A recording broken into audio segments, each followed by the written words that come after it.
നമ്മൾ ഇന്നലെ പറഞ്ഞ കാര്യങ്ങളൊക്കെ ഓർക്കുന്നുണ്ടാവും. തിയറി ഓഫ് എത്തിക്സ് അല്ലെ, എത്തിക്കൽ തിയറീസ് ഓർമ്മയില്ലേ?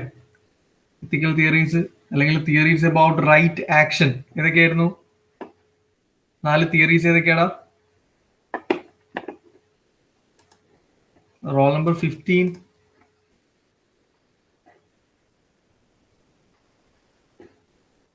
റോൾ നമ്പർ 15 ആര്? Nived. Theory virtue based theory, ആ virtue right based theory, right based theory, utilitarian theory. Duty based theory, utilitarian theory അല്ലെ. ഈ വെർച്യൂ തിയറിന്റെ മറ്റൊരു പേരാണ് എന്ത്?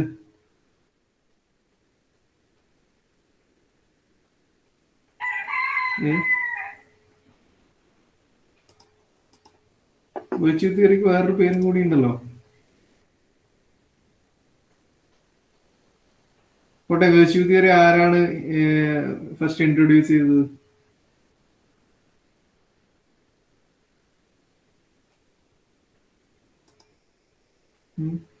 നിവേദ്.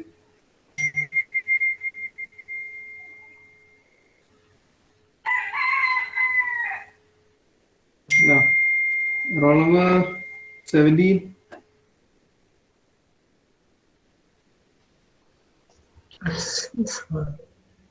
വെർച്യൂ തിയറിയുടെ വേറൊരു പേരെന്താ രാഹുലെ?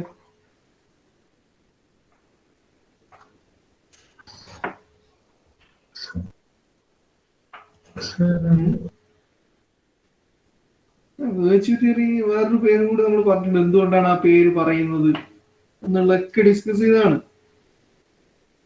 എനിവൺ വെർച്യൂ തിയറി എന്താ? ഗോൾഡൻ മീൻ തിയറി അല്ലേ? എന്തുകൊണ്ടാ ഗോൾഡൻ മീൻ എന്നുള്ള പേര് വന്നത്? അല്ലെ മീൻ തിയറി എന്ന പേര് വരാൻ കാരണം എന്താ? എന്താണ് ആ തിയറി പറയുന്നത്? What is golden mean theory അല്ലെങ്കിൽ വാട്ട് ഈസ് വെർച്യൂ തിയറി?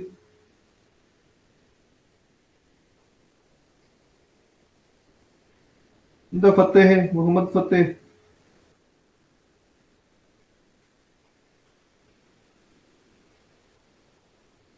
ഫത്തേഹ് പോയോ? ഫത്തേഹ്, മുഹമ്മദ് ഫത്തേഹ്. No, sir. What is virtue theory or golden mean theory? Why it is called as golden mean theory?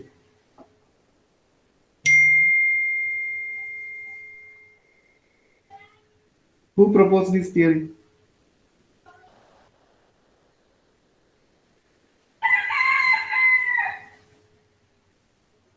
അപ്പൊ നിങ്ങള് മറ്റേ കഥ കേൾക്കല് മാത്രമാണല്ലേ? എന്നാ കേൾക്കുന്ന കഥയിലെ കാര്യങ്ങൾ ചോദിച്ചാൽ അറിയണ്ടേ? ഇതിന്റെയൊക്കെ PPT ഒക്കെ ഞാൻ എത്രയോ ഈ മൊഡ്യൂൾ എടുത്തു തുടങ്ങുന്നതിന് മുമ്പേ PPTയും നോട്ടും ET ലെവൽ ഇട്ടതാ. നിങ്ങൾക്ക് അതിന്റെ സപ്പോർട്ടിങ് ലെക്ചർ വീഡിയോ ഒരു യൂട്യൂബ് ലിങ്കും ഞാൻ നിങ്ങൾക്ക് തന്നതാ. അതൊക്കെ കാണാറുണ്ടോ? നിങ്ങൾക്ക് എക്സാം പോയിന്റ് ഓഫ് വ്യൂവിൽ പഠിക്കാൻ ആ വീഡിയോസ് മാത്രം, എല്ലാം ഷോർട്ട് വീഡിയോസ് ആണ്, അത് മാത്രം മതി.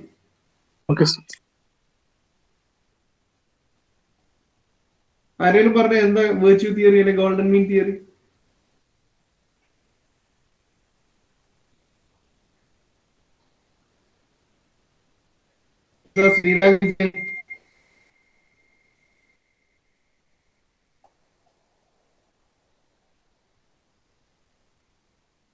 ശ്രീരാഗ്. എന്താ വെർച്യൂ തിയറി സ്റ്റേറ്റ്? എന്താ അയാളുടെ പോസ്റ്റുലേറ്റ്സ് എന്തൊക്കെയാ പറയുന്നത്? അപ്പോൾ ആരാ ഇത് ഇൻവെന്റ് ചെയ്തത്?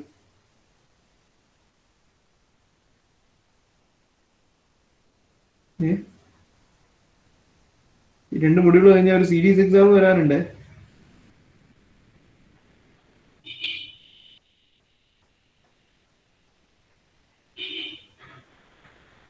ആർക്കും അറിയില്ല.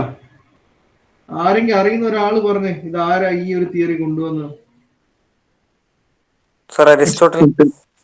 Aristotle, Muhammad Asaf, right. അരിസ്റ്റോട്ടിലാണ് ഈ ഒരു തിയറി പ്രപ്പോസ് ചെയ്തത്. എന്താ അരിസ്റ്റോട്ടിലിന്റെ തിയറി പറയുന്നത്?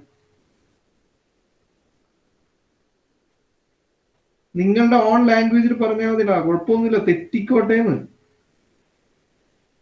നിങ്ങൾ മനസ്സിലാക്കിയ കാര്യം ജസ്റ്റ് അതൊന്ന് പറയാൻ ശ്രമിക്കുക.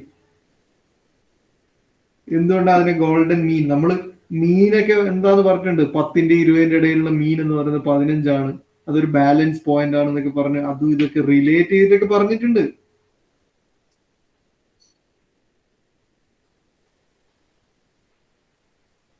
ഒന്ന് ട്രൈ ചെയ്ത്, ആർക്കും ട്രൈ ചെയ്യാട്ടോ, ആർക്കും. ഒരു മെയിൻ സൊല്യൂഷൻ കണ്ടുപിടിക്കുന്നത്. ഒരു പ്രോബ്ലം ഉള്ള ഒരു സിറ്റുവേഷൻ നമുക്ക് വന്നു കഴിഞ്ഞാൽ, ഒരു മോറൽ പ്രോബ്ലം നമ്മുടെ മുമ്പിൽ വന്നു കഴിഞ്ഞാൽ, നമ്മൾ ആദ്യം അതിന്റെ സൊല്യൂഷൻ കണ്ടെത്തുന്നത് അതിന്റെ റീസൺസും അതിന്റെ ലോജിക്കൊക്കെ നമ്മൾ അനലൈസ് ചെയ്തതിന് ശേഷമാണ് ഒരു സൊല്യൂഷനിലേക്ക് എത്തുക. ഈ സൊല്യൂഷൻ എന്ന് പറയുന്നത് രണ്ട് എക്സ്ട്രീമുകൾക്കിടയിലുള്ള ഒരു മീൻ പോയിന്റ് ആയിരിക്കും അല്ലെ. ബാലൻസ് ഓഫ് ദി സൊല്യൂഷൻ എന്ന് പറയുന്നത് it is A balance between, അല്ലെങ്കിൽ മീൻ ഓഫ് ടു എക്സ്ട്രീംസ്. നമ്മൾ പറഞ്ഞിട്ടുണ്ട് സുഖത്തിന്റെയും ദുഃഖത്തിന്റെയും രണ്ട് എക്സ്ട്രീമാണ്. സുഖം എന്നുള്ളത് ഒരു എക്സ്ട്രീമാണ്, അതിന്റെ നേരെ ഓപ്പോസിറ്റ് എക്സ്ട്രീമാണ് ദുഃഖം. അപ്പൊ ഒരു പ്രശ്നം വന്നു കഴിഞ്ഞാൽ ഇതിന്റെ ഇടയിലുള്ള ഒരു ബാലൻസ് ആണ് നമ്മുടെ സൊല്യൂഷൻ എന്നുള്ള രീതിയിലൊക്കെയാണ് അരിസ്റ്റോട്ടിൽ പറഞ്ഞിട്ടുണ്ടായിരുന്നത്. അതാണ് നമ്മൾ ഗോൾഡൻ മീൻ തിയറി എന്ന് പറഞ്ഞിട്ട് ഇന്നലെ കുറെ നേരം ഇത് മാത്രമാണ് പറഞ്ഞത്. എല്ലാം പോയല്ലേ? According to this theory, the solution to a problem is found by analyzing the reason and logic. Then a mean value of solution, which will be between the extremes of excess and deficiency, അല്ലെങ്കിൽ extremes of too much and too little. ഇതൊക്കെ university എക്സാമിന് ചോദിക്കുന്ന വരാൻ പോകുന്ന questions ആണ് കേട്ടോ. അടുത്ത theory ഏതാ? ഗോൾഡൻ മീൻ തിയറി കഴിഞ്ഞാൽ പിന്നെ ഏതാ? രണ്ടാമത്തെ തിയറി ഏതാ?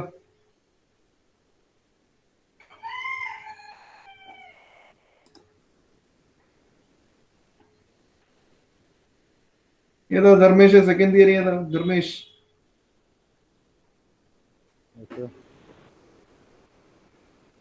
തിയറീസ് ഓഫ് എത്തിക്സ് അല്ലെങ്കിൽ തിയറീസ് അബൌട്ട് റൈറ്റ് ആക്ഷൻ. അതിൽ 4 തിയറിയാണ്. ഒന്നാമത്തെ തിയറിയാണ് ഗോൾഡൻ മീൻ തിയറി അല്ലെങ്കിൽ virtue theory. Then second theory ഏതാണ്?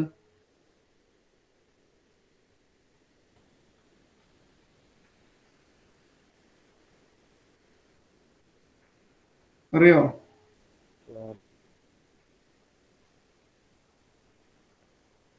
ഇല്ല. Karthik?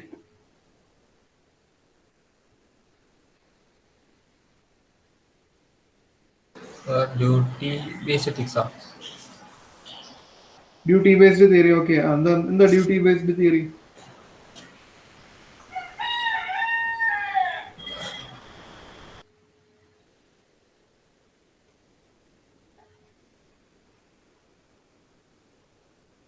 Muhammad Fardeen?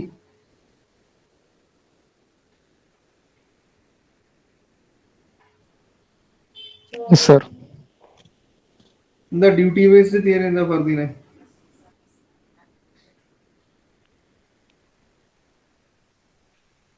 John Locke propose ചെയ്ത തിയറി. എന്താ തിയറി? എന്താ? The rights of a person towards life,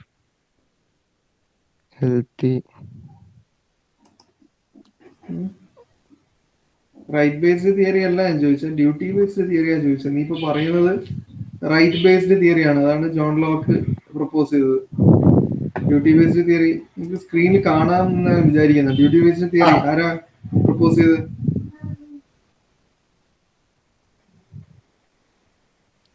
Emmanuel Kant. Immanuel Kant. എന്താ അയാൾ പറയുന്നത്?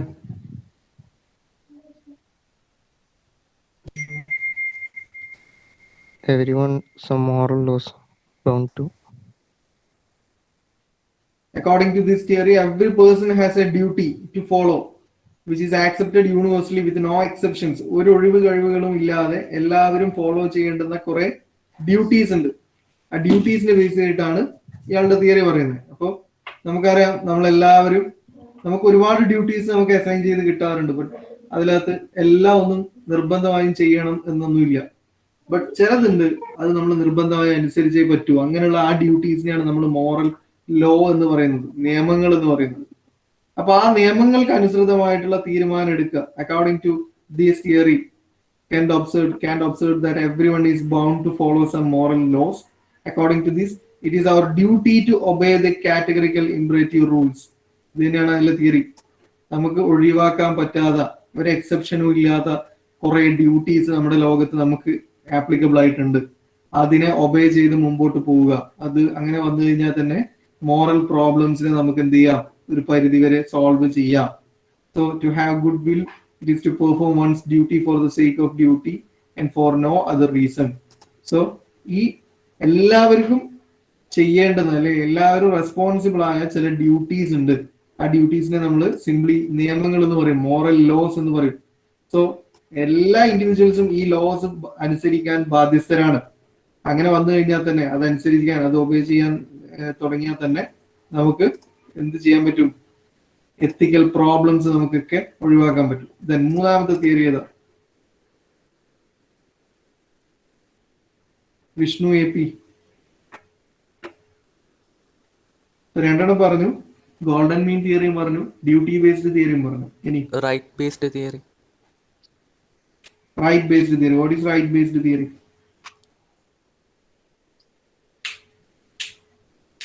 ആരാ അത് പ്രപ്പോസ് ചെയ്തത്?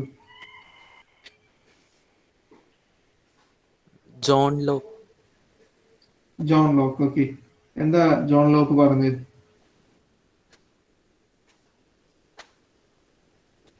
Right based. അപ്പൊ അതിൽ തന്നെ ഉണ്ടല്ലോ, Every person has right to live. Every person has right to live, അല്ലെങ്കിൽ റൈറ്റ് ടു ഹാപ്പി, അല്ലെങ്കിൽ റൈറ്റ് ടു ബി ഹാപ്പി. അപ്പം നമ്മൾ എന്ത് പ്രശ്നം വന്നാലും അവൻ അതിനുള്ള അവകാശമുണ്ട്, റൈറ്റ് ഉണ്ട് എന്നുള്ള രീതിയിൽ തീരുമാനങ്ങൾ എടുക്കുക. അതിനാണ് duty based right based theory എന്ന് പറയുന്നത്. This was proposed by John Locke, another philosopher. According to this theory, the solution to a problem is by realizing that every person has a right to live. അല്ലെ, നമ്മളൊരു പ്രശ്നം വന്നു കഴിഞ്ഞാൽ നമ്മൾ അവിടെ ചിന്തിക്കുക അവരും അതിനുള്ള അവകാശമുണ്ട്. ഇപ്പൊ ഞാൻ ഇന്നലെ അതിന് കുറെ എക്സാമ്പിൾ ഒക്കെ പറഞ്ഞു. ഞാനും നിങ്ങളും തമ്മിൽ എന്തെങ്കിലും കാര്യങ്ങളുടെ പേരിൽ വാഗ്വാദം ഉണ്ടായി, അല്ലെങ്കിൽ നിങ്ങൾ എന്നെ ചീത്ത വിളിച്ചു, അല്ലെങ്കിൽ എന്നെ തല്ലി കഴിഞ്ഞാൽ ഞാൻ അവിടെ ചിന്തിക്കുകയാണ്, അല്ലെങ്കിൽ ഞാൻ ഒന്നുകൂടി ആലോചിക്കുകയാണ്, റിയലൈസ് ചെയ്യാണ്, അതായത് ഞാൻ ചെയ്ത കാര്യങ്ങളിൽ തെറ്റുണ്ട്, അവനിക്ക് എന്നെ ശകാരിക്കാൻ, വഴക്ക് പറയാനുള്ള അവകാശമുണ്ട്, അവനിക്ക് എന്നെ ഉപദേശിക്കാനുള്ള അവകാശമുണ്ട് എന്നുള്ള രീതിയിൽ ചിന്തിക്കുക. അതേപോലെ റൈറ്റ് അല്ലെങ്കിൽ അവകാശങ്ങളെ ഡിപ്പെൻഡ് ചെയ്തുകൊണ്ടുള്ള തീരുമാനങ്ങൾ, അതിനെയാണ് നമ്മൾ റൈറ്റ് ബേസ്ഡ് തിയറി എന്ന് പറയുന്നത്. So the rights of A person towards life, health, liberty, possession, etc. are taken care of under this theory. Then right-based ethics is the recognition of human dignity as its most basic form. The ethics refers to the basic human rights, whether they are positive or negative. So എന്ത് വിഷയം വന്നു കഴിഞ്ഞാലും ആ വിഷയവുമായി ബന്ധപ്പെട്ടുകൊണ്ട് അവന് അതിനുള്ള അവകാശം ഉണ്ട് എന്നുള്ള രീതിയിൽ നമ്മൾ സമർത്ഥിക്കുക. സോ അവകാശങ്ങളെ ബന്ധപ്പെടുത്തിക്കൊണ്ടുള്ള തീരുമാനങ്ങൾ. ഇപ്പൊ 3 തിയറിയായി: വെർച്യൂ തിയറി അല്ലെങ്കിൽ golden mean theory, right based theory, duty based theory. Then അടുത്ത തിയറി ഏതാ?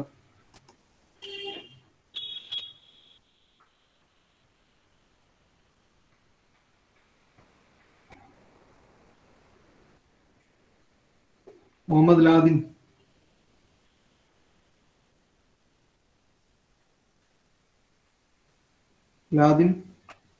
അല്ലേ? ആ, നെക്സ്റ്റ് തിയറി ഏതാടാ? 4 ഉണ്ടല്ലോ, 3 പറഞ്ഞു.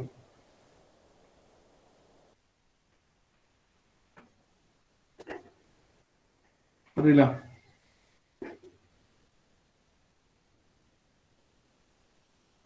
ആകാശ്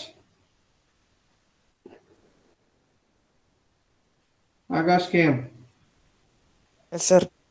ആ, അടുത്ത തിയറി ഏതാണോ? 4ാമത്തെ തിയറി. റൈറ്റ് ബാൻഡ്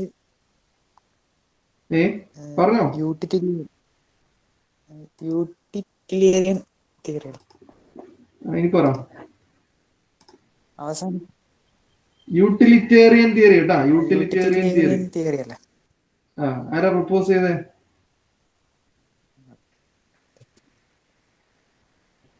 ഈ തിയറി ആരാ ഇൻവെന്റ് ചെയ്തത്? അല്ലെങ്കിൽ ആരാ? ആ, ജോൺ സ്റ്റോട്ട് അല്ലേ? എന്താ ഇയാളുടെ തിയറി പറയുന്നത്? According to this theory, the happiness or pleasure of a greatest number of people in the society is considered as the greatest good. എന്താ എനിക്ക് മനസ്സിലായത്? മനസ്സിലാക്കിയ കാര്യം പറഞ്ഞത് നിന്റെ ഓൺ ലാംഗ്വേജ് പറഞ്ഞു, കുഴപ്പമൊന്നുമില്ല. Society, ഇതിനൊക്കെ നമ്മൾ എക്സാമ്പിൾ പറഞ്ഞിട്ടുണ്ട്.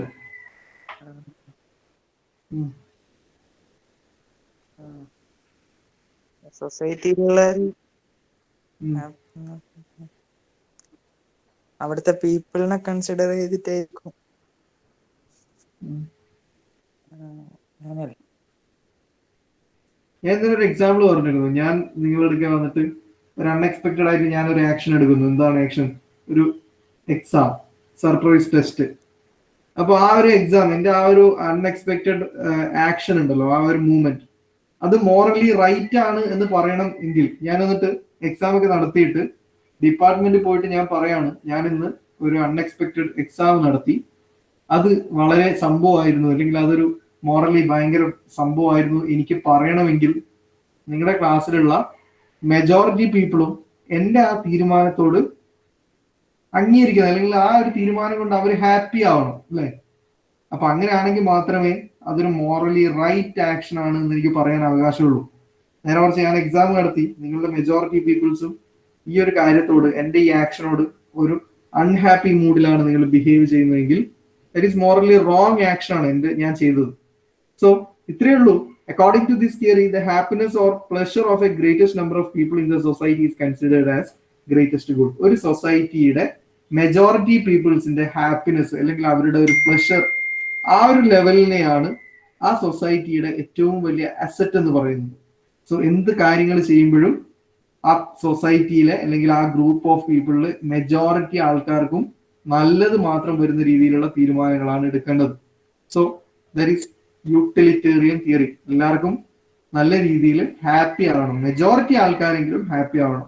100% എല്ലാവരും ഹാപ്പി ആക്കിയൊന്നും പോസിബിൾ അല്ല. എന്നാലും ഒരു ഗ്രൂപ്പ് ഓഫ് പീപ്പിളിൽ മെജോറിറ്റി പീപ്പിൾസിനും എൻ്റെ ഒരു ആക്ഷൻ, എൻ്റെ ഒരു തീരുമാനം കൊണ്ട് ഹാപ്പി ആക്കാൻ പറ്റുകയാണെങ്കിൽ അതാണ് ഏറ്റവും ബെസ്റ്റ്. അങ്ങനെ വരുമ്പോൾ അവിടെ പ്രോബ്ലംസ് നമുക്ക് പരമാവധി ഒഴിവാക്കാം. നേരെ മറിച്ച് ഞാനിപ്പോ എക്സാം നടത്തി, നിങ്ങൾ 22-ൽ 21 പേരും ഈ ഒരു എക്സാമുമായിട്ട് തീരെ സഹകരിക്കുന്നില്ല, അല്ലെങ്കിൽ നിങ്ങൾ വളരെ ഫ്രസ്ട്രേറ്റഡ് ആണ്, അല്ലെങ്കിൽ അൺഹാപ്പി മൂഡാണെങ്കിൽ അവിടെ ചില പ്രോബ്ലംസ്, മോറൽ പ്രോബ്ലംസ് ഒക്കർ ചെയ്യാനുള്ള സാധ്യതകളുണ്ട്. നിങ്ങൾക്ക് എന്നോട് ടുവേർഡ്സ് മീ നിങ്ങൾക്ക് കുറെ പ്രശ്നങ്ങൾ ഉണ്ടാവാം, നിങ്ങളുടെ ഈ ഒരു സ്റ്റഡിങ് കൾച്ചറിനോട് നിങ്ങൾക്ക് പ്രശ്നങ്ങൾ ഉണ്ടാവാം. സോ നേരെ മറിച്ച് ഞാൻ നിങ്ങളെ എല്ലാവരെയും വായിച്ചുകൊണ്ട് നിങ്ങളുടെ ഒരു ഹാപ്പി മൂഡ് കൺസിഡർ ചെയ്തുകൊണ്ട് ഞാൻ തീരുമാനങ്ങൾ എടുക്കുകയാണെങ്കിൽ അവിടെ നമുക്ക് chances of occurrence of problem എന്ന് പറയുന്നത് നമുക്ക് പരമാവധി പിടിച്ചു നിർത്താൻ പറ്റുമല്ലോ. സോ യൂട്ടിലിറ്റേറിയൻ തിയറി എന്ന് പറയുന്നത് ഒരു മെജോറിറ്റിയെ നോക്കിയിട്ട് കാര്യങ്ങൾ പറയുന്ന തിയറിയാണ് യൂട്ടിലിറ്റേറിയൻ തിയറി. സോ ഇത്രയാണ് നമ്മൾ ഇന്നലെ പറഞ്ഞത്. Very very important topic from module 2, that is ethical theories or theories about right action. അങ്ങനെ ഒരു പേരും കൂടി ഉണ്ട് എന്നൊക്കെ പറഞ്ഞാണ്. Very important. ഇതിനപ്പുറത്തേക്ക് ഒരു ക്വസ്റ്റ്യൻ, ഈ ഒരു ക്വസ്റ്റ്യൻ ഇല്ലാത്ത ക്വസ്റ്റ്യൻ പേപ്പർ ഞാൻ പ്രതീക്ഷിക്കുന്നില്ല. നിങ്ങളുടെ സീരീസ് എക്സാമിനും ഈ ക്വസ്റ്റ്യൻ നിർബന്ധമായും ഉണ്ടായിരിക്കും. മേ ബി ഇതിലേതെങ്കിലും ഒരു തിയറി മാത്രം എടുത്തിട്ട് ചോദിക്കാം, ഇനി അല്ലെങ്കിൽ SI ക്വസ്റ്റ്യൻ ആയിട്ട് എല്ലാ തിയറിയും ചോദിക്കാം. ഇതിന്റെയൊക്കെ ഡീറ്റെയിൽഡ് എക്സ്പ്ലനേഷൻ ആണ് എനിക്ക് വേണ്ടത്. ജസ്റ്റ് ഇതേപോലുള്ള ഷോർട്ട് നോട്ടുകളല്ല. നിങ്ങൾക്ക് ഞാൻ തന്ന ആ ഒരു യൂട്യൂബ് ചാനലിന്റെ ഒരു ലിങ്ക് ഞാൻ നിങ്ങൾക്ക് തന്നിരുന്നു, ഫോളോ ചെയ്യണം. നല്ല ക്ലാസ്സും നല്ല നോട്ട്സും അതിലുണ്ട്, അതും നിങ്ങൾക്ക് ഉപയോഗപ്പെടുത്താം. ഓക്കെ, അപ്പോൾ നമുക്ക് ഇനി ബാക്കിയുള്ളതിലേക്ക് പെട്ടെന്ന് പോകാം. ഞാൻ ഇന്ന് പെട്ടെന്ന് ഈ പോർഷൻസ് തീർത്തിട്ട് വൈൻഡപ്പ് ചെയ്യാന്ന് വെച്ചിട്ട് വന്നാ, ബട്ട് ഇന്നലെ പറഞ്ഞ കാര്യങ്ങളോട് നിങ്ങൾ ഇങ്ങനെയാണെങ്കിൽ ഫസ്റ്റ് മൊഡ്യൂൾ തൊട്ട് എടുത്ത കാര്യങ്ങളൊക്കെ എങ്ങനെയാണ് നിങ്ങൾ ഉൾക്കൊണ്ടിട്ടുണ്ടാവുക എന്ന് എനിക്ക് ഊഹിക്കാവുന്നതല്ലേ ഉള്ളൂ. പറ്റില്ലേ? നിങ്ങൾ വെറുതെ കേട്ടു പോകരുതേ. അടുത്ത കുറച്ച് ടേംസ് ആണ്, terms related to moral ethics അല്ലെങ്കിൽ എഞ്ചിനീയറിംഗ് എത്തിക്സ്.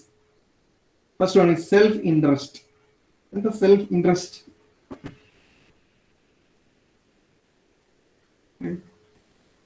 നിങ്ങൾക്ക് പല കാര്യങ്ങളോടും നിങ്ങൾ സെൽഫ് ഇൻട്രസ്റ്റ് ഉള്ളവരാണ്. ചില ആൾക്കാർക്ക് പ്ലേയിങ് ഫുട്ബോൾ, അല്ലെങ്കിൽ വാച്ചിങ് TV, അല്ലെങ്കിൽ റീഡിങ് ബുക്സ്, ഇതൊക്കെ നിങ്ങളുടെ സെൽഫ് ഇൻട്രസ്റ്റിൽ വരുന്നതാണ്. എന്താ സെൽഫ് ഇൻട്രസ്റ്റ് എന്ന് പറയുന്ന ഒരു കൺസെപ്റ്റ്? എന്താ? It's being good and acceptable to one self. നിങ്ങൾക്ക് നല്ലത് എന്ന് തോന്നുന്നത്, അല്ലെങ്കിൽ നിങ്ങൾക്ക് ആക്സെപ്റ്റ് ചെയ്യാൻ പറ്റുക, അല്ലെങ്കിൽ നിങ്ങൾ ആക്സെപ്റ്റ് ചെയ്യുക എന്നുള്ളതാണ്. ചില കാര്യങ്ങളെ നിങ്ങൾ ആക്സെപ്റ്റ് ചെയ്യുക, നിങ്ങളായിട്ട് തന്നെ ആക്സെപ്റ്റ് ചെയ്യുക, മറ്റുള്ളവരുടെ നിർബന്ധത്തിലൊന്നുമല്ല, നിങ്ങളായിട്ട് തന്നെ, നിങ്ങളുടെ ഓൺ സെൽഫ് തന്നെ നിങ്ങൾ എന്ത് ചെയ്യുക, ചില കാര്യങ്ങളെ ആക്സെപ്റ്റ് ചെയ്യുക. അതിനെയാണ് നമ്മൾ സെൽഫ് ഇൻട്രസ്റ്റ് എന്ന് പറയുന്നത്. It is perceiving what is good for one self. എനിക്ക് എന്താണ് ബെസ്റ്റ് എന്ന് ഞാൻ തന്നെ തീരുമാനം എടുക്കുക. It is very ethical to possess self interest. So self ഇൻട്രസ്റ്റിന്റെ ഡെഫിനേഷൻ എന്ന് വെച്ചാൽ ഇത്രയേ ഉള്ളൂ. It is being good and acceptable to one self അല്ലെങ്കിൽ own self, then or it is pursuing what is good for me. എനിക്ക് എന്താണ് best എന്ന്, അല്ലെങ്കിൽ എനിക്ക് എന്താണ് നല്ലത് എന്ന് ഞാൻ തന്നെ തീരുമാനിക്കുക, കണ്ടെത്തുക. അതിനാണ് സെൽഫ് ഇൻട്രസ്റ്റ് എന്ന് പറഞ്ഞാൽ. ഇപ്പൊ ഞാനിപ്പോ നിങ്ങളോട് ചോദിക്കും നിങ്ങളുടെ സെൽഫ് ഇൻട്രസ്റ്റ് എന്തൊക്കെയാണെന്ന് ചോദിച്ചു കഴിഞ്ഞാൽ ചിലപ്പോൾ നിങ്ങൾ സാർ റീഡിങ് ബുക്സ് ആണ് എന്റെ പ്രധാനപ്പെട്ട എനിക്കുള്ള ഒരു സെൽഫ് ഇൻട്രസ്റ്റ്. അപ്പൊ നമ്മൾ ഹോബി എന്നൊക്കെ പറയില്ലേ, ഈ ഹോബി എന്ന് പറയുന്നത് നമ്മളുടെ സെൽഫ് ഇൻട്രസ്റ്റിന്റെ റിസൾട്ട് ആണ് ഹോബി. അപ്പൊ നമുക്ക് സ്വന്തമായിട്ട് ഇഷ്ടപ്പെടുന്ന അല്ലെങ്കിൽ നമ്മളെ ആക്സെപ്റ്റ് ചെയ്യുന്ന എനിക്ക് ഇതാണ് ബെസ്റ്റ്, അതായത് ബുക്ക് വായിക്കൽ എന്നെ സംബന്ധിച്ചിടത്തോളം എനിക്ക് നല്ലതാണ് എന്ന് തോന്നുന്നതിനെയാണ് നമ്മൾ ഹോബി എന്ന് പറയുന്നത്. അപ്പൊ നമ്മൾ റീഡിങ് ബുക്സ് എന്നുള്ള ആ ഹോബിയിലേക്ക് ആ കൾച്ചറിലേക്ക് നമ്മൾ വരും. സോ സെൽഫ് ഇൻട്രസ്റ്റ് എന്ന് പറയുന്നത് ഒരു എഞ്ചിനീയറിംഗ് എത്തിക്സിൽ അല്ലെങ്കിൽ പിന്നെ ഒരു എത്തിക്കൽ ആക്ഷൻ നമ്മൾ എടുക്കുമ്പോൾ അല്ലെങ്കിൽ ഒരു എത്തിക്കൽ ഡിസിഷൻ എടുക്കുമ്പോൾ ഒക്കെ ഏറ്റവും പ്രധാനപ്പെട്ട ഒരു ടോപ്പിക്കാണ് self interest. So it plays a crucial role in determining ethically appropriate action. നമ്മൾ പല സിറ്റുവേഷൻസിലും നമ്മൾ എന്തെങ്കിലും തീരുമാനങ്ങൾ അല്ലെങ്കിൽ നമ്മൾ എന്തെങ്കിലും പ്രവർത്തനങ്ങൾ ചെയ്യുമ്പോൾ, എത്തിക്കൽ ആക്ഷൻസ് നമ്മൾ ചെയ്യുമ്പോൾ അതിനെ നല്ല രീതിയിൽ ഇൻഫ്ലുവൻസ് ചെയ്യുന്ന ഒരു ആളാണ് self interest. One's self interest should not harm others. അതപ്പം നമ്മൾ എടുക്കുന്ന തീരുമാനങ്ങളിൽ നമ്മളുടെ സ്വന്തം തീരുമാനങ്ങൾ അല്ലെങ്കിൽ നമ്മുടെ സ്വന്തം ഇഷ്ടങ്ങൾ, നമ്മുടെ ഇൻട്രസ്റ്റിനനുസരിച്ചിട്ടുള്ള പല കാര്യങ്ങളും നമ്മൾ ചെയ്യും. അതൊരിക്കലും എന്ത് ചെയ്യരുത്, മറ്റുള്ളവരെ ബുദ്ധിമുട്ടിക്കരുത്.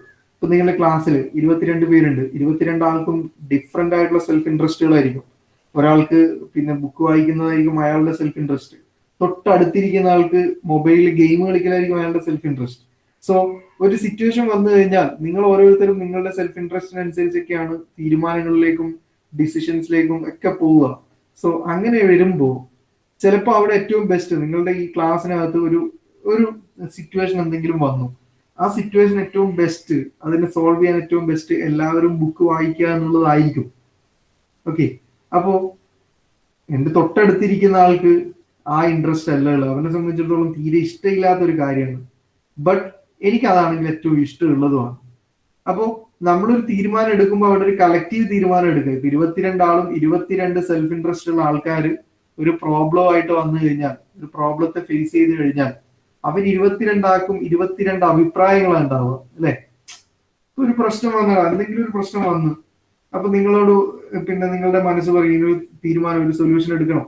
അപ്പോൾ നിങ്ങൾ സൊല്യൂഷൻ എടുക്കുമ്പോൾ നിങ്ങളുടെ ഹോബി അല്ലെ നിങ്ങളുടെ സെൽഫ് ഇൻട്രസ്റ്റ്, നിങ്ങളുടെ താല്പര്യങ്ങൾക്ക് അനുസരിച്ചാണ് നിങ്ങൾ ഓരോരുത്തരും തീരുമാനം എടുക്കുക.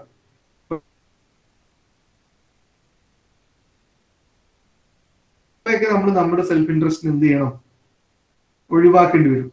അപ്പൊ മെജോറിറ്റി നോക്കുകയാണ്. ഇപ്പൊ 22 കുട്ടികളുള്ള ക്ലാസ്സിൽ പിന്നെ ഒരു മെജോറിറ്റി ഒരു 10-16 ആൾക്കാർ പറയുന്നത് ഈ സിറ്റുവേഷൻ ഏറ്റവും ബെസ്റ്റ്, നമുക്ക് ഹാൻഡിൽ ചെയ്യാൻ ഏറ്റവും ബെസ്റ്റ് നമ്മളിപ്പോ എല്ലാവരും ടെക്സ്റ്റ് ബുക്ക് എടുത്ത് നല്ല രീതിയിൽ വായിച്ച് പഠിക്കുക എന്നുള്ളതാണ്.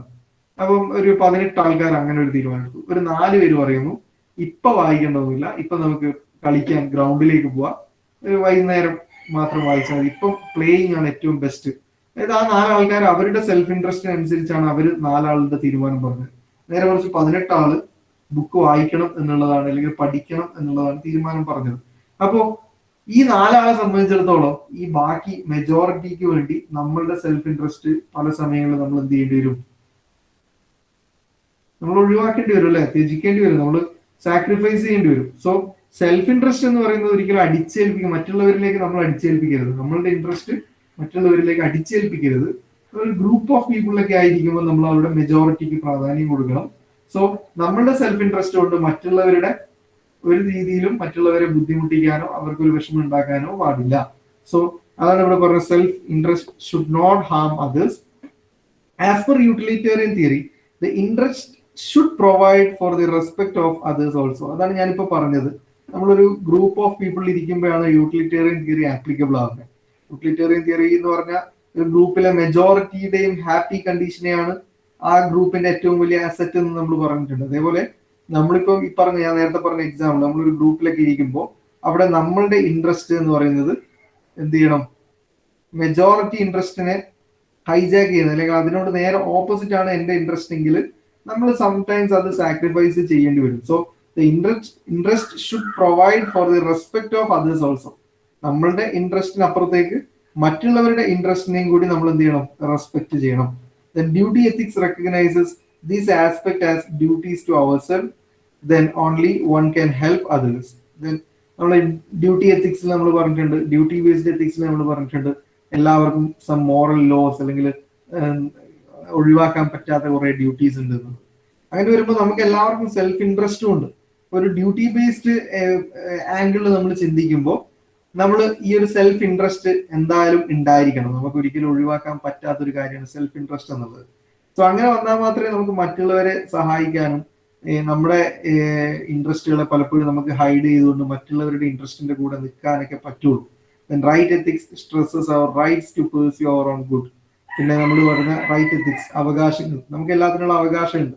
നമുക്ക് നമ്മുടെ സെൽഫ് ഇൻട്രസ്റ്റുകൾ ആപ്ലിക്കബിൾ ആക്കാനും അതിനെ പ്രാക്ടിക്കൽ ആക്കാനുള്ള ഒക്കെ അവകാശങ്ങളുണ്ട്. അതുകൊണ്ട് തന്നെ right ethics stresses our rights to pursue our own good. നമ്മുടെ സ്വന്തം നല്ല കാര്യങ്ങളെ അല്ലെ നമ്മുടെ സെൽഫ് ഇൻട്രസ്റ്റിനെ നമുക്ക് തിരഞ്ഞെടുക്കാനുള്ള അവകാശവും നമുക്കുണ്ട്. Then virtue ethics also accepts the importance of self-respect as links to social practice. Virtue ethics നമുക്കറിയാം ഗോൾഡൻ മീൻ തിയറി എന്ന് പറഞ്ഞിട്ടുണ്ട്.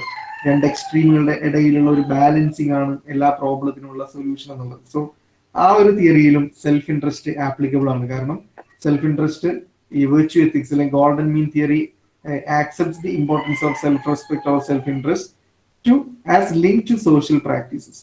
അപ്പോൾ നമുക്കൊരു രണ്ട് എക്സ്ട്രീമുകളുടെ ഇടയിൽ സുഖത്തിന്റെയും ദുഃഖത്തിന്റെയും ഇടയിലുള്ള ഒരു ബാലൻസ് പോയിന്റ് നമുക്ക് കീപ്പ് ചെയ്യണമെങ്കിൽ ആ ഒരു സൊല്യൂഷനിലേക്ക് എത്തിച്ചേരണമെങ്കിൽ അവിടെ നമ്മളെ സെൽഫ് ഇൻട്രസ്റ്റും കൂടി വർക്ക്ഔട്ട് ആവും.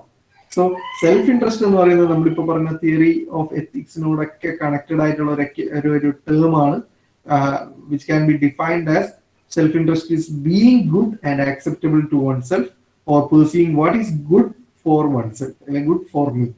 അപ്പം ആ ഒരു ടേമിനാണ് സെൽഫ് ഇൻട്രസ്റ്റ് എന്ന് പറയുന്നത്. സോ നമുക്ക് ഒരു അപ്രോപ്രിയേറ്റ് ആക്ഷൻ, ഒരു എത്തിക്കൽ ആക്ഷൻ എടുക്കുന്നതിൽ ഏറ്റവും വലിയ റോൾ ഉണ്ട് സെൽഫ് ഇൻട്രസ്റ്റുകൾക്ക്. സംടൈംസ് നമ്മളുടെ സെൽഫ് ഇൻട്രസ്റ്റുകൾ നമ്മൾ ഹൈഡ് ചെയ്യേണ്ടി വരും മറ്റുള്ളവർക്ക് വേണ്ടിയിട്ട്, മെജോറിറ്റിക്ക് വേണ്ടിയിട്ട്. അതുപോലെ നമ്മുടെ സെൽഫ് ഇൻട്രസ്റ്റ് ആരെയും എന്ത് ചെയ്യാൻ പാടില്ല, ഒരു രീതിയിലും ഹാംഫുൾ ആയിട്ട് എഫക്ട് ചെയ്യാൻ പാടില്ല.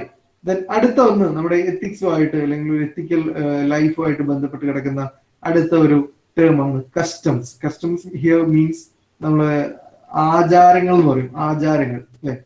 ഇപ്പം ആചാരങ്ങളും അനുഷ്ഠാനങ്ങളും എന്നൊക്കെ പറയുമ്പോൾ കുറച്ചുകൂടി മതപരമായിട്ടുള്ള അല്ലെ, നമ്മളൊരു റിലീജിയസ് ആയിട്ടുള്ള ഒരു ടോപ്പിക്കിലേക്കാണ് നമ്മൾ പോകുന്നത്. കസ്റ്റംസ് എങ്ങനെയാണ് കസ്റ്റംസിന് നമ്മുടെ ഒരു എത്തിക്കൽ ബിഹേവിയറിൽ ഒരു സ്ഥാനം കിട്ടുന്നത്? Custom is defined as a tradition or usual way to behave അല്ലെ. നമ്മുടെ ഓരോ മതങ്ങൾക്കും പല പല ആചാരങ്ങൾ ഉണ്ടല്ലോ, ആചാരങ്ങളും അനുഷ്ഠാനങ്ങളൊക്കെ ആ ഒരു ട്രഡീഷണലാണ്. അതായത് നമുക്ക് പാരമ്പര്യമായിട്ട് അല്ലെങ്കിൽ ആ പണ്ടേയുള്ള ആ ഒരു ട്രഡീഷന്റെ ഭാഗമായിട്ട് ഹിന്ദു കൾച്ചർ, മുസ്ലിം കൾച്ചർ, അതുപോലെ ക്രിസ്ത്യൻസ് അങ്ങനെയൊക്കെ വരുമ്പോൾ ഒരു ട്രഡീഷൻ ബേസ്ഡ് ആയിട്ടുള്ള ആരാധനകളാണ് നമ്മുടെ ചുറ്റിലും ഇന്നുള്ളത്. സോ what is custom എന്ന് വെച്ചാൽ it is a tradition or usual way to behave. With respect to customs, India has a long heritage handed down through generations. പണ്ട് പുരാതന കാലം തൊട്ട് ഇന്നത്തെ ജനറേഷൻ വരെ നോക്കുകയാണെങ്കിൽ നമ്മുടെ രാജ്യത്ത് ഒരുപാട് കസ്റ്റംസ് ഉണ്ട്. മീൻസ് ഒരുപാട് ആചാരങ്ങൾ നിലനിൽക്കുന്ന ഒരു വലിയ വൈവിധ്യങ്ങളുടെ നാടാണ്, ഒരു ഡൈവേഴ്സിറ്റി ഉള്ള നാടാണ് ഇന്ത്യ എന്ന് പറയുന്നത് നമ്മുടെ നാട്. So the roots of customs are much stronger than in many other countries. ഇപ്പൊ ഇന്ത്യയിലെ പോലെ തന്നെ മറ്റു രാജ്യങ്ങളിലും ഈ ആചാരങ്ങളുടെയും അനുഷ്ഠാനങ്ങളുടെയൊക്കെ കാര്യത്തിൽ അവർക്കൊക്കെ നല്ല സ്ട്രോങ് ബേസ് ഉണ്ട്. ഒരുപാട് മതങ്ങളും അവർ പണ്ടേ ഫോളോ ചെയ്ത് generation to generation hand over ചെയ്തു വന്ന പണ്ടേ ഫോളോ ചെയ്തു വന്ന കുറെ കസ്റ്റംസ് ഉണ്ട്. So all these customs is aimed at inculcating in the people the ethics of respect for other human being and one's profession. So നമ്മളെല്ലാ മതങ്ങളുടെയും ആചാരങ്ങളും അനുഷ്ഠാനങ്ങളും എടുക്കുകയാണെങ്കിൽ അവരൊക്കെ തരുന്ന ഒരു കോമൺ മെസ്സേജ് എന്ന് പറയുന്നത് എന്താണെന്ന് വെച്ച് കഴിഞ്ഞാല് the ethics of respect for other human beings. മറ്റുള്ളവരെയും അല്ലെ മറ്റുള്ളവരുടെ എത്തിക്സിനെയും ബഹുമാനിക്കുക. the ethics of respect for other human beings. മറ്റുള്ളവരെ അല്ലെങ്കിൽ മറ്റ് ഇൻഡിവിജ്വൽസിനെ, ഇപ്പൊ ഒരു മതക്കാരൻ മറ്റൊരു മതക്കാരനെ ആക്ഷേപിക്കണമെന്നോ അല്ലെങ്കിൽ അവനെ അവനോട് മോശമായിട്ട് പെരുമാറണമെന്നോ അല്ലെ അവന്റെ വാല്യൂസിനെ ഒന്നും റെസ്പെക്ട് ചെയ്യേണ്ടതില്ല എന്നൊന്നും എവിടെയും ഒരു ആചാരങ്ങളിലും പറയുന്നില്ല. സോ എല്ലാ കസ്റ്റംസും എയിം ചെയ്യുന്നത് ജനങ്ങളുടെ പീപ്പിൾസിന്റെ ഒരു വെൽ ബീയിങ് ആണ്, അല്ലെങ്കിൽ അവരുടെ ഇടയിലുള്ള ഒരു റെസ്പെക്ട് വളർത്തുക എന്നുള്ളതാണ്. സോ കസ്റ്റംസ് ഒരു എത്തിക്കൽ വാല്യൂ ആയിട്ട് എങ്ങനെ നമുക്ക് കണക്ട് ചെയ്യാം? അപ്പൊ ഹിന്ദുസിനും മുസ്ലിംസിനും നമ്മൾ എടുക്കാം, അല്ലെങ്കിൽ ഹിന്ദുസ്, മുസ്ലിംസ്, ക്രിസ്ത്യൻസ്, നമ്മുടെ നാട്ടിൻപുറത്ത് കാണുന്ന 3 റിലീജിയൻസ് ആണ്. ഇവരുടെ ഇടയിൽ പല ആചാരങ്ങളും ഉണ്ട് അല്ലെ, പല പല രീതിയിലുള്ള ആചാരങ്ങളും അനുഷ്ഠാനങ്ങളും അവരുടെ ഇടയിൽ അവർ ഇപ്പോഴും നിലനിർത്തി പോകുന്നുണ്ട്. അപ്പോ ഇവരൊക്കെ ചെയ്യുന്നത് അവരുടെ ആചാരങ്ങളിലൂടെ സമൂഹത്തിൽ, അല്ലെങ്കിൽ അവരുടെ ആ ചെയ്യുന്ന കർമ്മങ്ങളിലൂടെ സമൂഹത്തിൽ ഒരു നല്ല മെസ്സേജ് കൊണ്ടുവരിക, അല്ലെങ്കിൽ നല്ല ഒരു സാഹോദര്യം ഉണ്ടാക്കുക എന്നുള്ളത് മാത്രമാണ്. ഓക്കെ, സോ ഈ എത്തിക്സ്, അല്ലെങ്കിൽ ഒരു എത്തിക്സ് ഓഫ് റെസ്പെക്ട്, അല്ലെങ്കിൽ ethics of respect to others നമ്മൾ പറഞ്ഞിട്ടുണ്ട് ഫസ്റ്റ് മൊഡ്യൂളിൽ. ഹ്യൂമൻ ബീയിങ്സിന് ഉണ്ടായിരിക്കേണ്ടുന്ന ജനറൽ എത്തിക്കൽ വാല്യൂസ് അല്ലെങ്കിൽ എന്തൊക്കെയാണ് പ്രധാനപ്പെട്ട ക്വാളിറ്റീസ് എന്ന് പറയുമ്പോൾ അവിടെ റെസ്പെക്ട് ടു അതേഴ്സ് എന്ന് പറഞ്ഞൊരു ക്വാളിറ്റിയെ പറ്റി നമ്മൾ ഡിസ്കസ് ചെയ്തിട്ടുണ്ട്. സോ കസ്റ്റംസ് എന്നുള്ളത് എപ്പോഴും എയിം ചെയ്യുന്നത് ഡിഫറെന്റ് റിലീജിയൻസിന്റെ ആവട്ടെ, ഡിഫറെന്റ് കൺട്രീസിന്റെ ആവട്ടെ, അവരുടെ കസ്റ്റംസ്, അവരുടെ ട്രഡീഷണൽ വേ ടു ബിഹേവ്, അത് നമ്മളോട് പറയുന്നത് it is a ethics to respect for others. Okay, so then next is religion, മതങ്ങൾ. ഇപ്പോൾ ആചാരങ്ങൾ വേറെ, മതങ്ങൾ വേറെ. Then religion have played a major role in shaping moral views and moral values over geographical region. മതങ്ങൾക്ക് എന്താണ് എത്തിക്സിനകത്ത് കാര്യം? അപ്പൊ റിലീജിയൻസിനൊരു പരിധി വരെ നല്ല റോളുണ്ട് ഓരോ ആൾക്കാരുടെയും ഈ പറയുന്ന എത്തിക്സ് അല്ലെങ്കിൽ മോറൽ വാല്യൂസ് സെറ്റ് ചെയ്യുന്നത്. അതായത് നമ്മൾ മതപരമായിട്ട് പല വിദ്യാഭ്യാസവും നേടുന്നവരാണ്. ഇപ്പോൾ നമ്മൾ പല മതഗ്രന്ഥങ്ങളിലൂടെ, ഇനി മതസ്ഥാപനങ്ങളിലൂടെയൊക്കെ പല രീതിയിലുള്ള മതവിദ്യാഭ്യാസവും നമ്മൾ ഏൺ ചെയ്യുന്നവരാണ്. എല്ലാ മതങ്ങളും അവരുടെ മതത്തെ പറ്റിയുള്ള വിദ്യാഭ്യാസം അവരുടെ ആൾക്കാർക്ക് പഠിപ്പിച്ചു കൊടുക്കാറുണ്ട് അല്ലെ. അപ്പോൾ നമ്മൾ ചെറുതിലെ പഠിച്ചു വരുന്നത് അങ്ങനെയുള്ള കാര്യങ്ങളൊക്കെയാണ്. അപ്പൊ അവിടെയൊക്കെ പഠിപ്പിക്കുന്നത് ഒരൊറ്റ മെസ്സേജ് തന്നെയാണ്. ആ മെസ്സേജ് നമ്മുടെ മോറൽ വാല്യൂ സെറ്റ് ചെയ്യുന്നതിന് നമ്മളെ സഹായിക്കാറുണ്ട്, നമ്മൾ ചെറിയ ക്ലാസ്സിൽ പഠിക്കുന്ന കാര്യങ്ങൾ. So this is A strong psychological link between the moral and religious belief of people following various religion and faith. Religion support moral responsibility. അപ്പൊ മതങ്ങൾ എന്ന് പറയുന്നത് എപ്പോഴും ഒരു വ്യക്തിയുടെ മോറൽ വാല്യൂസിനിടയിലുള്ള ഒരു ലിങ്കാണ്, അല്ലെങ്കിൽ മോറൽ ബിലീഫ്സിനിടയിലുള്ള ഒരു ലിങ്കാണ്.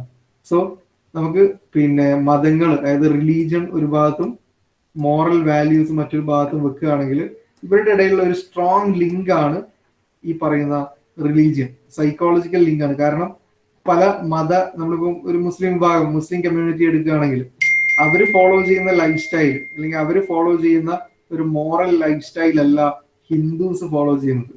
ഇനി ഇവര് രണ്ടുപേരും ഫോളോ ചെയ്യുന്ന മോറൽ ലൈഫ് സ്റ്റൈൽ അല്ല ക്രിസ്ത്യൻസ് ഫോളോ ചെയ്യുന്നത്. നമുക്ക് തന്നെ ആ ഒരു ഡിഫറൻസ് പലപ്പോഴും ഫീൽ ചെയ്യാറുണ്ട്. ആ ഫീലിംഗ് വന്നത് ഈ ഡിഫറെന്റ് റിലീജിയൻ എന്നുള്ള കൺസെപ്റ്റ് ഉള്ളത് കൊണ്ടാണ്.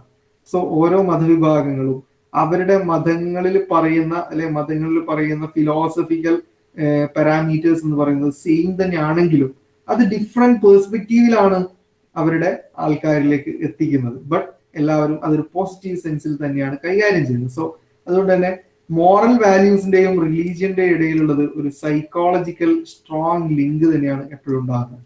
Then faith in the religions provides trust, and this trust inspires people to be moral. എല്ലാവർക്കും അവരവരുടെ മതത്തിൽ ഭയങ്കര വിശ്വാസികളാണ് കൂടുതലും. അപ്പോൾ ഓരോ കമ്മ്യൂണിറ്റിക്കും, മുസ്ലിംസിനും ഹിന്ദുസിനും ക്രിസ്ത്യൻസിലൊക്കെ അവരുടെ ദൈവങ്ങളിലും അവരുടെ ദൈവത്തിലൊക്കെ വിശ്വാസമുള്ളവരാണ്. ആ വിശ്വാസം തന്നെയാണ് പലരെയും മോറൽ വാല്യൂ ഉള്ളവരാക്കുന്നത്. ഒരു എക്സാമ്പിൾ പറയാം, നമ്മൾ ദൈവഭക്തി എന്ന് പറയല്ലേ.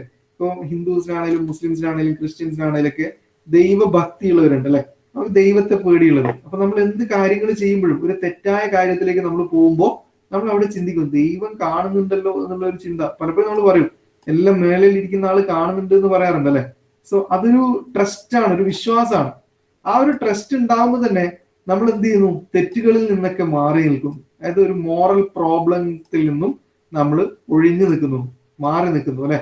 അപ്പൊ ആ ഒരു ട്രസ്റ്റ്, അതായത് ദൈവം എല്ലാം കാണുന്നുണ്ട്, അല്ലെങ്കിൽ ദൈവങ്ങളെല്ലാം കാണുന്നുണ്ട്, ഞാൻ ചെയ്യുന്നതിനൊക്കെ ഒരു പ്രതിപ്രവർത്തനം എനിക്ക് തിരിച്ച് കിട്ടാൻ പോകുന്നുണ്ട് എന്നുള്ള രീതിയിലുള്ള ഒരു വിശ്വാസം നമ്മുടെ ഇടയിൽ വരുമ്പോൾ നമ്മൾ എന്ത് ചെയ്യും, ഇതിനകത്ത് നിന്നൊക്കെ മാറി നിൽക്കും. അങ്ങനെ വരുമ്പോൾ നമ്മുടെ മോറൽ വാല്യൂസ് ഒക്കെ കുറച്ചുകൂടി positive moral value. So the relationship of religion and ethics is controversial in different cultures. For some religions destroys ethics, for others ethics depends upon religion, for still others both are same, hence religious views have to be morally scrutinized. So മതങ്ങൾക്ക് ഓരോരുത്തരുടെയും moral വാല്യൂവിൽ set ചെയ്യുന്നതിലും അതിനെ follow ചെയ്യുന്നതിലും വലിയ role ഉണ്ട്. So religion, customs, self interest, ഇതൊക്കെ moral values set ചെയ്യുന്നതിൽ വലിയ കീ പ്ലേയേഴ്സ് ആണ് ഈ പറയുന്ന 3 areas: self interest, customs, religion. So that's all for module 2. നമുക്ക് മൊഡ്യൂൾ 3യിലേക്കാണ് പോകേണ്ടത്. മൊഡ്യൂൾ 2 കുറച്ച് ലെങ്തി ആണ്, എന്നാലും എല്ലാം നിങ്ങൾ ഫെമിലിയർ ആയിട്ടുള്ള കേട്ട് പരിചയിച്ച കുറെ കാര്യങ്ങൾ മാത്രമേ നമ്മൾ ഡിസ്കസ് ചെയ്തിട്ടുള്ളൂ. ഓക്കെ, അപ്പോൾ നമുക്ക് ഇന്ന് ഇത്രയും മതി. ഇപ്പോൾ നെക്സ്റ്റ് ക്ലാസ്സിൽ അടുത്ത മൊഡ്യൂളിലേക്ക് കിടക്കാം. ലേറ്റായി വന്നവർ അറ്റൻഡൻസ് തരണം. ഒരു മിനിറ്റ്.